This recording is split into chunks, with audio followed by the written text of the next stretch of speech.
Bienvenue dans cette capsule vidéo. Visual Studio 2026 marque surtout par l'intégration assez poussée des fonctionnalités d'intelligence artificielle.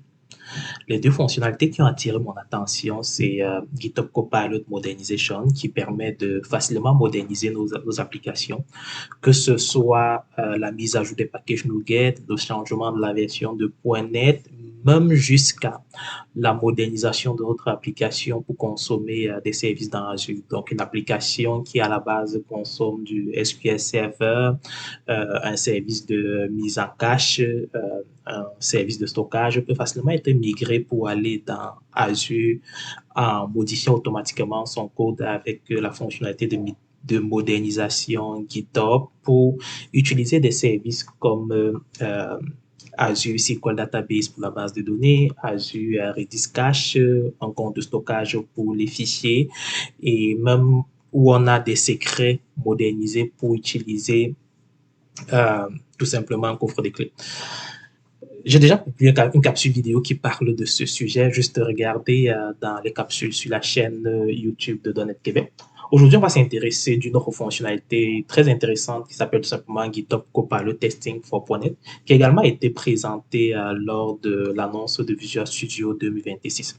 Alors, l'idée derrière, c'est tout simplement s'appuyer sur l'intelligence artificielle pour nous aider à générer nos tests unitaires. On sait que les tests unitaires, quand on commence à les rédiger, à un moment donné, ce sont des méthodes qu'on doit créer, c'est souvent assez répétitif. Quand on a déjà écrit, par exemple, une première méthode de test pour notre méthode à tester, si on a, par exemple, 5 cas à rédiger pour avoir une couverture de 100%, couramment, on va faire le copier-coller et venir ajuster certains éléments et nos assertions pour que ça puisse correspondre au cas qu'on veut tout simplement tester. Donc, c'est une activité qui est quand même répétitive. Ici, on est capable de s'appuyer donc sur l'intelligence artificielle pour nous aider justement à générer, que ce soit notre projet de test, nos classes de tests et nos méthodes de tests unitaires, ceci en s'assurant qu'on ait une couverture de code de 100% et également qu'on ait quand même, que les tests soient rédigés en respectant les bonnes pratiques. Il faut noter que cette fonctionnalité est encore en préversion, ce qui veut dire que si vous prenez la version stable de Visual Studio 2026, vous ne l'aurez probablement pas dans cette version, ok, vu que c'est en préversion.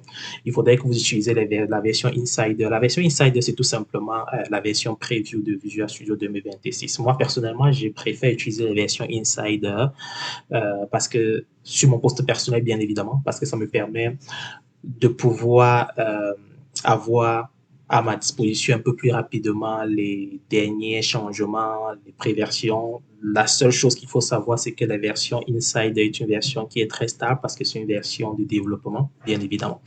Alors, au niveau de Visual Studio 2026, on a justement une nouvelle version Insider qui a été publiée il y a de cela, je croyais, oui, ou aujourd'hui. Je viens donc de faire la mise à jour de mon côté, ce qui me permet bien évidemment de rester beaucoup à jour. Alors, cette fonctionnalité est intéressante et nous allons voir rapidement comment est-ce qu'on peut tout simplement l'utiliser pour pouvoir générer des tests unitaires facilement pour nos projets. Alors, si on regarde ici, moi, j'ai une application, j'ai une solution, j'ai deux projets. Là-dedans, je n'ai pas mes projets de tests unitaires. Donc, je m'apprête à le faire. J'ai déjà mon répertoire test qui est créé. Je m'apprête à rédiger mes tests unitaires. Alors, je voudrais tester mon contrôleur, gestion compte contrôleur. Ici, donc, je peux utiliser GitHub Copilot Testing for .NET pour me générer mon projet de test unitaire, me générer ma classe avec toutes les méthodes à tester. Donc, la première chose, c'est qu'il faudrait que la fonctionnalité soit activée. Vous devez valider qu'elle est activée. Pour valider cela, vous pouvez aller tout simplement dans Outils, Options. Là-dedans, dans les options, quelque part, on a GitHub. Et là, on va aller chercher Testing. Et là, on a Enable GitHub Copilot Testing. Donc, on doit s'assurer que c'est actif.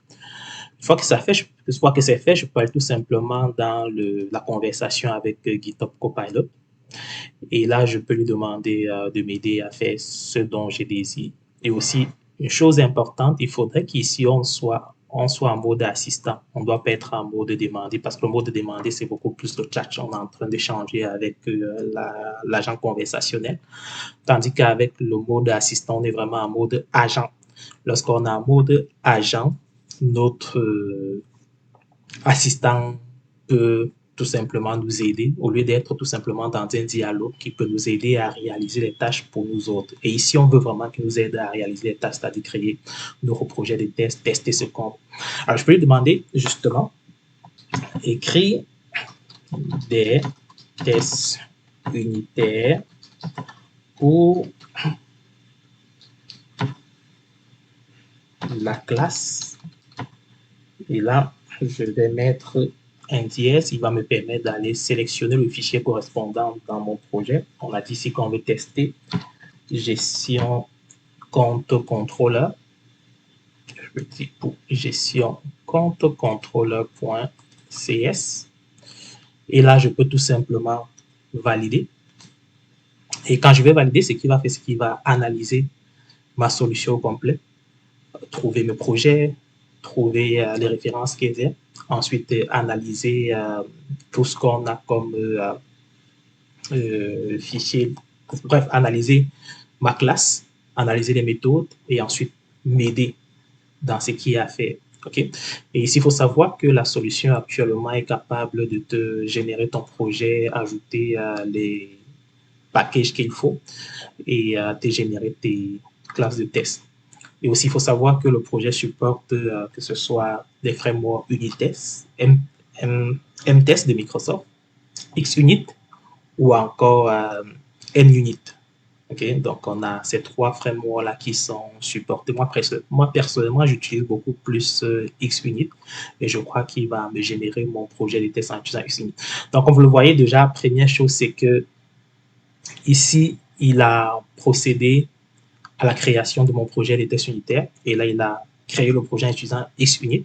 Vu que dans mon projet, j'utilise de l'injection des dépendants, donc je consomme des services, j'ai des interfaces, là, il m'a généré tout simplement, bref, il estime que je vais utiliser Mock pour la substitution. Donc, il a créé le projet avec tous les packages qu'il faut.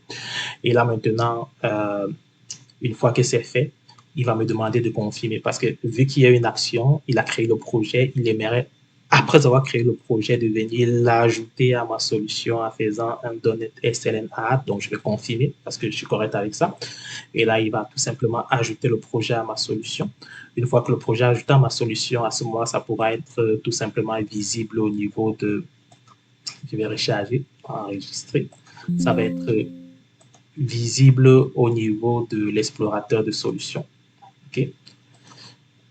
Parfait. La génération est en cours. Donc, on voit que la génération a réussi. Maintenant, tout est terminé. Je crois qu'il a généré ce qu'il fallait. Et là, maintenant, il me demande si je veux tout simplement exécuter la commande donner test sur le projet de test en question qui a été créé. Donc, je peux confirmer. À ce moment, il va exécuter la commande donner test. Donc, on va valider. Il est en train de le faire. Donc, on voit ici, là, on a le terminal GitHub Copilot qui nous permet d'avoir une visibilité sur toutes les actions qui sont exécutées par Copilot. Donc, on a vraiment une visibilité sur tout ce qu'il fait comme action. On voit justement ici qu'au niveau de l'ajout de mon projet à la solution, ça a échoué. C'est ça que si je reviens dans l'explorateur de solutions, je n'aurai pas mon projet parce que tout simplement, ça a échoué. Et là, dans la conversation, on peut remonter dans l'historique et on va voir justement cela. Là, il a terminé ce qu'il avait à faire et maintenant, il m'a fait le résumé. Parce que pour confirmer que tout est beau, il doit à la fin exécuter les tests unitaires sur le projet qui a été généré. Et une fois que les tests unitaires ont été exécutés avec succès, à ce moment, il va tout simplement me donner le récapitulatif de ce qui a été fait. Et dans le récapitulatif, on a tout simplement le projet de test qui a été créé. Il a ajouté tous les imports globaux dans un using.cs. Il a créé la classe de test unitaire. Il a également créé un README de la documentation des tests, comme on le voit ici. Là, il a créé les différents bref, voilà les méthodes à tester. Donc, pour chaque méthode, il y a la méthode index, on a 3 cas de test. La méthode demander numéro post, on a 5 cas de test, et ainsi de suite. On voit qu'il a généré tous les tests, ce qui permettant d'avoir une couverture de code de 100%. Alors maintenant, ce que je vais faire, c'est tout simplement d'ajouter mon projet de test. Ici, au niveau de l'explorateur de solutions, je vais aller sur projet existant. Parfait. Et là, on a notre projet de test qui a été généré. On va l'ajouter. Et là, on peut vérifier. On voit justement qu'il respecte vraiment les bonnes pratiques. Donc, il a créé un dossier contrôleur pour essayer d'avoir la bonne structure hiérarchique. Il a créé ma classe gestion compte contrôleur test. Et là, on voit ici qu'on a le using, le fameux using où on retrouve tout simplement le XUnit qui est le package global. Si on va dans le projet de test, on voit qu'il a ajouté justement les paquets dont j'ai besoin, XUnit et mock pour ma substitution. Alors, si on regarde le code qui a été généré, on voit que là, directement, au niveau du constructeur, il initialise les services de base, ce qui fait qu'on n'a pas de... Bref, ce qui évite qu'on ait beaucoup de duplications de code. Et là, il génère le code de les tests unitaires en utilisant la méthode des 3A, arrange, act et assert. Donc, au niveau du arrange, on déclare tout ce dont on a besoin. Au niveau du act, on appelle la méthode à tester. Au niveau du assert, on a tout simplement nos assertions. Donc, on voit, c'est quand même très bien. Donc, on va faire conserver et si on est satisfait, on va tout simplement aller sur modification Git et on va committer nos modifications et le tout va être joué.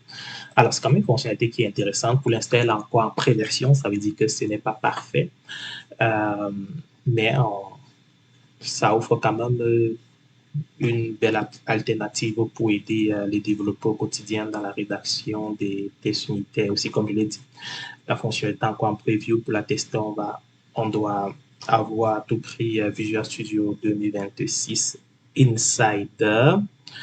Et aussi derrière, ça s'appuie beaucoup sur les MCP dans le mode agent. C'est en utilisant justement les MCP qu'on est capable de faire cela parce que derrière le LLM, dans mon contexte ici, c'est Claude qui est utilisé. Le LLM, lui, il va traduire mon prompt et derrière, il va appeler l'agent. C'est l'agent en quelque sorte, l'agent MCP qui en quelque sorte exécute les actions. Okay. C'est tout pour cette capsule vidéo. J'espère que vous avez apprécié. On se retrouve sur la chaîne Donnet Québec pour d'autres capsules vidéo. Salut!